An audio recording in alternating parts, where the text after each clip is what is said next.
Thank you. Thank you. We're going to try to put the lightning demo here and get us back on track. So at Radware, we develop a web accelerator called FastView. It does automated FEO, and we really believe that performance is an essential ingredient to the web. And to achieve that is something that you have to have top of mind all the time. And for us, that means making sure our accelerator, with every check-in, with every build, is actually either accelerating as much as it did in the previous build or more than it did in the previous build. And for us, that was a pretty difficult thing to figure out. Understanding performance is difficult, but understanding web accelerators and how they relate to different sites is, it was really tough for us. And we actually experimented with all sorts of different technologies, and we landed on Tim's creation here. We call it the value dashboard. It's a wrapper, a Node.js wrapper on WebPageTest. It runs the WebPageTest server is running in Vancouver. It spins up Amazon instances in various locations around the globe and runs various tests for us against the site that we're accelerating.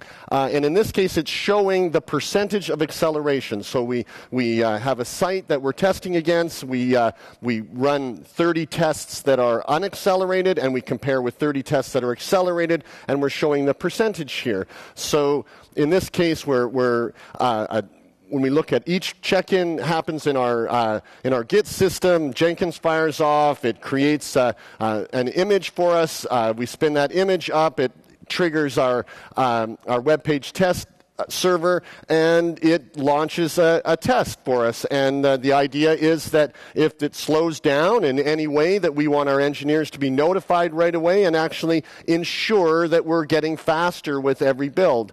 Again, I think there was a speaker that said that the more commitment management had to improving performance, the more likely the site would actually perform. We try to cook that into our every behavior. I mean, we're all about acceleration, and I think with continuous integration, we really kind of cook that into our culture.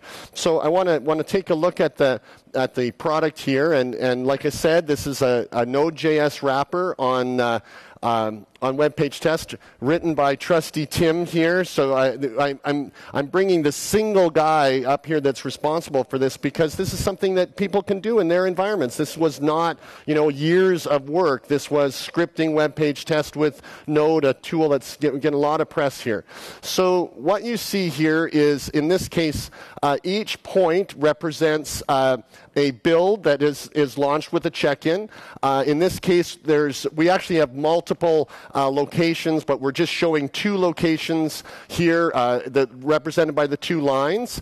And you can see that on June 20th, there was this strange dip that happened in our acceleration. So the lines represent, 0 would be no acceleration, 25 is 25% faster, so you get the general idea. So we can set up a set of tests. If you can just kind of go into edit tests for us, Tim, and kind of show, we essentially can launch a test on any Amazon node in any of the different browsers.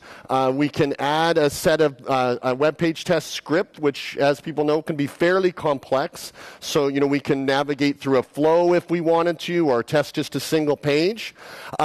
And like I said, it can be from many different locations. And we found that latency is really important. We want real networks. We find different DNS changes happen that have consequence within our software. So we want to make sure that we're testing the real thing, that when we go out to our clients and we run the software, we're going to get the same results on their websites as we get when we're testing. So let's go back, and in this, I just want to imagine that we are, the build is broken, it's June 20th, and what are we going to do about it? So normally we'd go in and take a look at the baseline rate before, so we can drill into the median run. In this case, run 10 was the median run of the 30 runs. We've done a lot of statistics, and we find that when we're testing, 30 to 100 runs per page are required to get us to 95% confidence.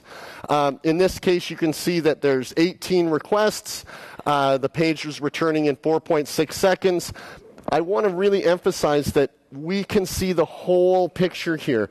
the lesson in this session for me is that performance requires this amount of forensic evidence to get consistently better. Like the problem that we might have is that could be in so many different places that with just a rum test we would know that it got slower, but we wouldn't know how to fix it or drill into it and repair the problem. So in this case we have 18 round trips, and I know what the problem was with this build, so I want to go and take a look at now we'll take a look at the bad build. And that was run 4 of 30 in this case. So in the bad build, you can see there's 84 requests. And, as we remember, somebody important, I think, said make fewer requests along the way.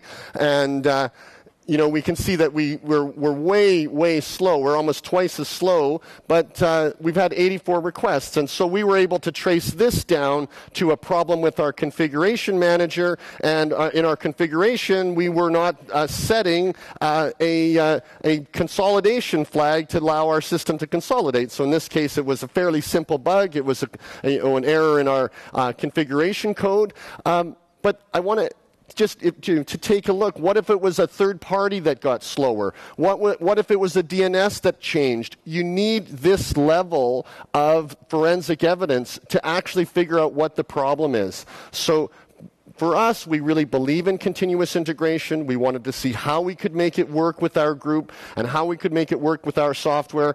And we found that WebPageTest was an awesome tool for that because it allowed us to test in real browsers from various locations really around the globe and keep a history. What was it like when it was 50% faster 2 weeks ago? We can look in detail at the WebPageTest waterfalls and really drill into things.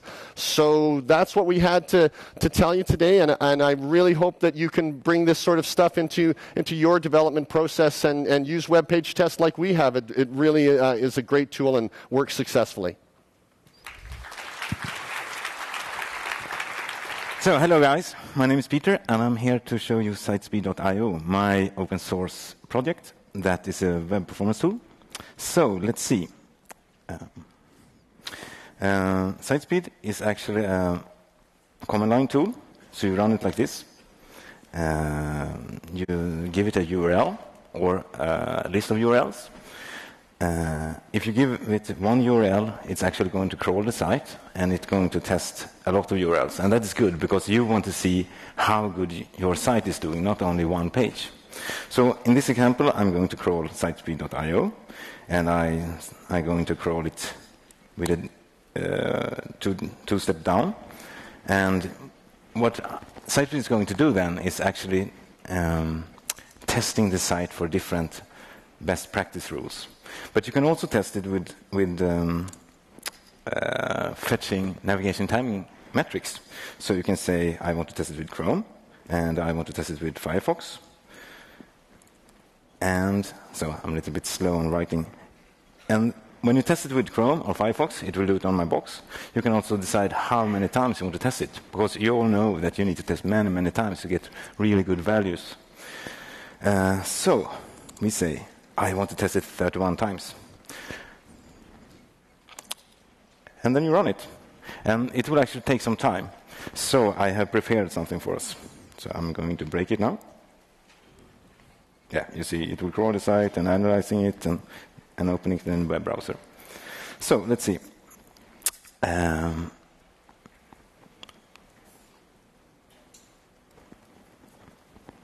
A couple of days ago, I was lucky. I talked to a big CDN company, and they told me, Peter, could you please help us?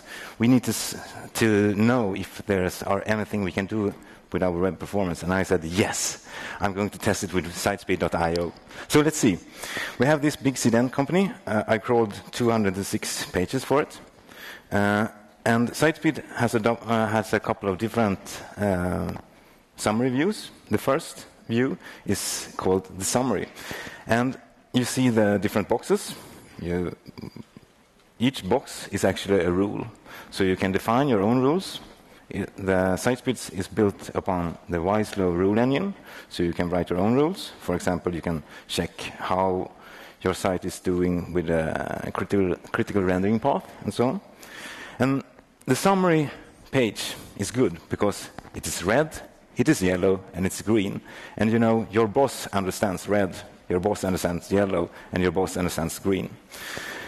So, let's see. This site, you see that there's quite a lot of red things. So, I understand that there's quite much we can do at this site, but at this level, it's hard to see what you actually need to do. So you need to step down on the pages level. So let's do that. So, yeah. So for every page, you can actually see a couple of different metrics. You can see for total number of requests and so on. And each of these columns are actually configurable. So you can configure what kind of metrics you want to show. Also, actually, in the summary boxes, you can configure what kind of boxes you want. So site speed is fully configurable. So let's see. You have this view, and then, for example, we want to see which are the largest page. So you can actually use the columns and see, okay, we have a page that is actually 4 megabyte large. That is not so good. So then we can also step into that page and see what kind of data do we have. We have all the different rules that you have configured. We can see all the assets, the summary, and all the metrics that was collected using the navigation timing API. So you get pretty much the most thing that you need. But I'm going to show you one of my favorite things, and that is the assets view. So when I crawl the site and collects all the information about the pages, it also remembers which assets that are used the most. So you can actually see that the most used asset on this site was the 5 icon. But what is really cool is that you can understand how the caching strategy works for this site. So let's see. SiteSpeed also collects the last modification date of the file. So you can see the 5 icon was modified 2 years ago, but the cache time is actually 0 seconds. So you see you have something that you need to work on this site. And you can do it like this. You can see that we have a promo GIF that actually was created or last modified 8 years ago, but the caching is 0 seconds. So you need to increase your cache. And this is quite good because now you have a tool that you actually can show this to people and they will understand, okay, we didn't change this for 5 years. We could actually cache it for at least 1 day, 10 days, or something like that. So that is actually sitespeed.io. And in a couple of weeks, I'm going to release 3.0. And what's cool with that is that it's totally rewritten, so it uses Node. And it actually can collect data from Google PageSpeed's Insights. It can collect data from WebPagetest, so you can get your speed index and stuff like that. And it can collect data from HAR files. And I want to take this opportunity also to thank all the people that actually built the tool that SiteSpeed uses. Thank you, guys. I will be at office hours later today, so if you want to talk about SiteSpeed or other open source projects, come by and talk to me. Thank you, guys.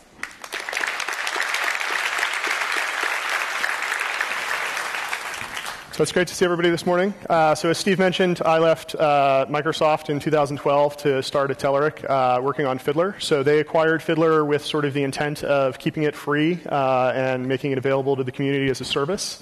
And so they've been gracious enough to continue to pay me to work on what used to be my side project, which is pretty important since I ended up a year ago we had a child. And so now he's my side project and Fiddler is my day job, which I greatly appreciate. So there's been a bunch of things that have changed in Fiddler since 2008 when I first presented here, but for the most part, it looks very similar. And so that sort of fools people into thinking that there hasn't been a lot of improvement in the product. The first thing that's been kind of important is obviously that platforms are getting more broad and more interesting. And so one of the things I did since joining Telerik was porting Fiddler to run on Mono. And so you can run Fiddler on your Linux machine now, on Mint and Ubuntu, are the two that I tested on, and it actually works quite well. This first came out last year, but the updates that I've done more recently this year now allow you to have a scripting engine, so you can write Fiddler script in C#. on those platforms and extend Fiddler even when you're running on Unix. The other thing that I've done is, so the class library that's the core proxy engine underneath Fiddler, called Fiddler Core, not very cleverly, is also available to run on Linux and on Mac on Mono. And so you can actually build your own applications that consume the logic of Fiddler and Fiddler Core for your own purposes. And you can technically run Fiddler's mono version on Mac, but unfortunately the UI framework that's being used there right now is not actually very stable, and so unfortunately it doesn't run very well. If you kind of shake it or move the window, it tends to cause problems. But one of the things that sort of came out of that process is there's obviously a lot of desire to get things to work better across all platforms. And so obviously you can get Fiddler to collect traffic from any device that supports a proxy setting. So if you've got an iPhone or an Android phone or Windows phone, you can disable your cellular connection, switch over to Wi-Fi, and configure it to proxy its traffic through Fiddler on a desktop machine or a virtual machine even. And collect that traffic. But for some scenarios, that wasn't quite enough. So you've got devices like the Xbox 360, where there's not an explicit proxy setting, or scenarios where you've got a router that's collecting traffic. Maybe it runs some Unix build and it can drop out traffic in PCAP format. But Fiddler, you can't set the proxy setting.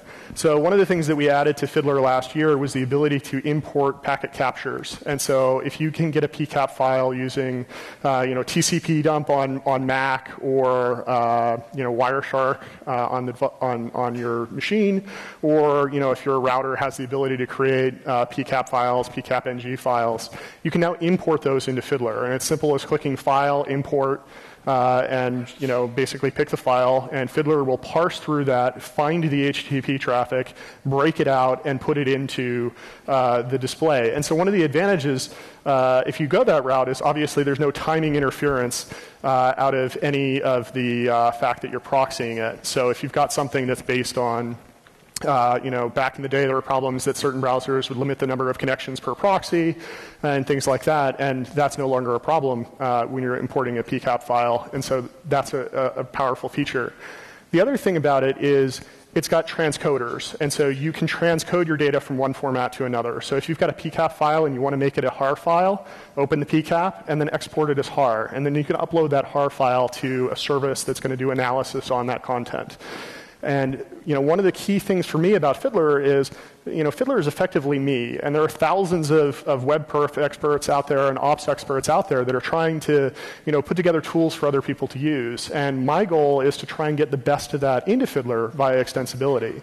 And so I originally called Fiddler a web developer's proxy, but it's really more of a platform where you can plug things in. And so we've had a lot of interest from people making their stuff available, whether it's security testing or performance testing or uptime, reliability, automated testing. All of that stuff can be integrated into Fiddler. In terms of the UI itself, the session list in Fiddler now works the way that people expect. You can right-click and choose Customize Columns, and you can throw timing data into a column. So previously, if you wanted to do any of that, you had to write script. It was quite complicated. Now, just click your mouse, you can show, hey, which of the things are compressed, which of the things aren't compressed. And so that's a feature that allows you to customize it to your need, because Fiddler is used by lots of different kinds of people. The inspectors in Fiddler have improved. So the caching inspector in Fiddler now will allow you to see the quirks of caching. And so if you've got, for instance, multiple cache control headers, it'll say, hey, this is totally fine except in IE8, which ignores every other cache control header, and things like that. And so it's got a lot of awareness of the quirks of various caching implementations. On Twitter last night, I actually asked what seemed to some people to be a rhetorical question of, hey, if you could improve your bytes on wire by 5% trivially, would you do it? And generally people were like, well, yeah, of course. We're building these minifiers that are saving 1%, 2%, and they're very, very complicated. And how many people here have heard of, I actually asked how to pronounce it. Is it Zopfli or Zopfly? So Google, as one of their side projects, one of their engineers had built a new compressor, right? So we have this best practice of compress all the things. But that's actually not good enough. It's compress all the things as much as you can. And so the goal of the Zopfli compressor is to improve compression by about 5% without changing anything about the decompressors. It's compatible with every browser, every deflate implementation ever, but it makes the content smaller. And so you look at things like jQuery. jQuery, gzip compressed, it's awesome, great compression. If you use Zopfli on it, it gets 18% smaller. The Google Ads JavaScript, which is on such a huge percentage of the web pages in the world, gets about 5% smaller. And so you start looking at like 6%, 6K on these files that are getting delivered hundreds of millions of times, and now you're starting to talk about real bandwidth. So one of the things Fiddler does is it exposes that information to you in the Transformer tab. So you can decompress the content and then say, okay, recompress this with Zopfli and see how it does. And so these improvements are available across the product. I actually built a deck for this just in case my machine's network connection didn't work. So I'll post that deck up in the Fiddler discussion group so that you guys can get to it. If you go to getfiddler.com, you can install Fiddler and then help discussion group, and it'll be the first post in about 5 minutes after I go call Lenovo. Thanks so much. Bye.